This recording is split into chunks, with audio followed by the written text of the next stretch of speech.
துப்பறியும் ரேச்சல் பிள்ளைப்படையில் பல ஆண்டுகள் கழித்திருந்தார். ஆனால் எதுவும் அவளை அடுத்த இரவுக்கு தயார்படுத்தவில்லை. வழக்கமான இரவு வாழ்க்கை, நியான் விளக்குகள், மின்னுதல் மற்றும் மக்கள் கூட்டம் ஆகியவற்றால் நகரம் உயிருடன் இருந்தது.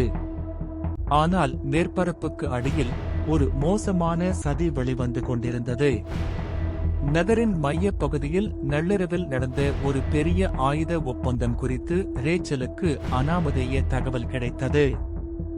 ஆபத்தான குற்றவியல் சிண்டிகேட்டை அகற்றுவதற்கான வாய்ப்பாக இது இருக்கக்கூடும் என்பதை அவள் அறிந்திருந்தாள். ரேச்சல் துறைமுகத்தின் அருகே ஒரு வெறிச்சோடிய கிடங்கான சந்திப்பு இடத்திற்கு சென்றபோது இரவின் சுமை தன்னை அழுத்துவதை உணர்ந்தாள். நகரத்தின் வழக்கமான சத்தம் தொலைதூரமாக தோன்றியது. அதற்கு பதிலாக ஒரு வினோதமான அமைதி ஏற்பட்டது. அவள் நிழல்களை கடந்து சென்றாள். அவளுடைய புலன்கள் அதிக எச்சரிக்கையுடன் இருந்தன. கிடங்கிற்குள் அவர் ஆயுதங்களின் பெட்டிகளையும் ஒப்பந்தத்தை பேச்சுவார்த்தை நடத்தும் அச்சுறுத்தும் நபர்களின் குழுவையும் கண்டார். விக்டர் இவானோவ் என்ற மோசமான ஆயுத வியாபாரி தலைவரை அவர் அடையாளம் கண்டார். ரேச்சல் கவனமாக தன்னை நிலைநிறுத்திக் கொண்டு காப்பு பிரதிக்காக ரேடியோ செய்தார். குற்றம் சாட்டப்பட்ட உரையாடலை கேட்கும்போது அவளுடைய இதயம் ஓடியது. ஆனால் திடீரென்று அவளுடைய காதணியில் குறுக்கீடு ஏற்பட்டது. மேலும் அவள் அமைக்கப்பட்டிருப்பதை மிகவும் தாமதமாக உணர்ந்தாள். கிடங்கின் கதவுகள் அடைக்கப்பட்டன. அவள் சுற்றி வளைக்கப்பட்டாள். விக்டர் முன்னுக்கு வந்தார். முகத்தில் ஒரு மோசமான புன்னகை. வருக, துப்பறியும் அதிகாரி. உனக்காக காத்துக் கொண்டிருந்தோம் என்றார்.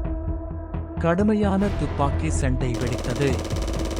ரேச்சல், எண்ணிக்கையில் அதிகமானவர் மற்றும் துப்பாக்கி ஏந்தியவர், குற்றவாளிகளை முறியடிக்க தனது பயிற்சியை பயன்படுத்தினார்.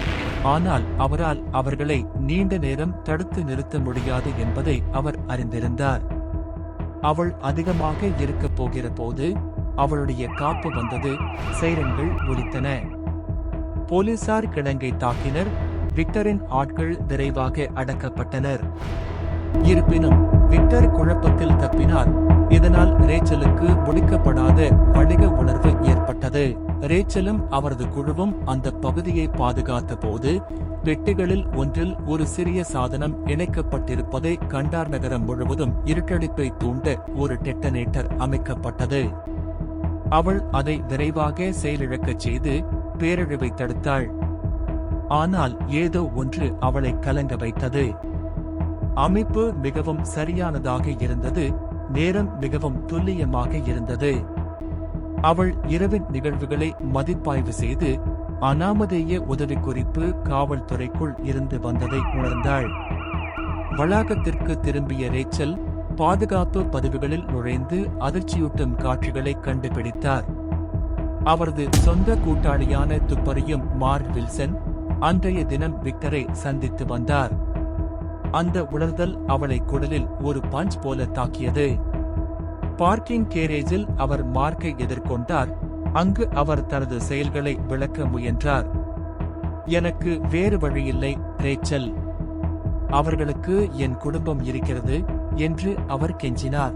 ரேச்சல் காட்டிக் கொடுப்பதை செயல்படுத்துவதற்கு முன்பு ஒரு கார் மூலையைச் சுற்றி கூச்சலிட்டது. விக்டர் தானே கையில் துப்பாக்கியுடன் வெளிப்பட்டார். விடைபெறுங்கள், துப்பறியும் நபர் என்று அவர் சிரித்தார். ஆனால் அவர் தூண்டுதலை இழுத்தபோது மார்க் ரேச்சலுக்கு முன்னால் வீசினார்.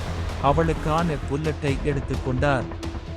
அதைத் தொடர்ந்து ஏற்பட்ட குழப்பத்தில் விக்டர் பிடிபட்டார். ஆனால் மார்க்கின் கட்டாய காட்டிக் கொடுப்பின் வெளிப்பாடு ரேச்சலை திகைக்க வைத்தது. அந்த இரவு வெற்றியை கொண்டு வந்தது. ஆனால் பேரழிவுகரமான தனிப்பட்ட செலவில் நகரத்திற்குள் ஊழலின் உண்மையான ஆழம் அம்பலப்படுத்தப்பட்டது.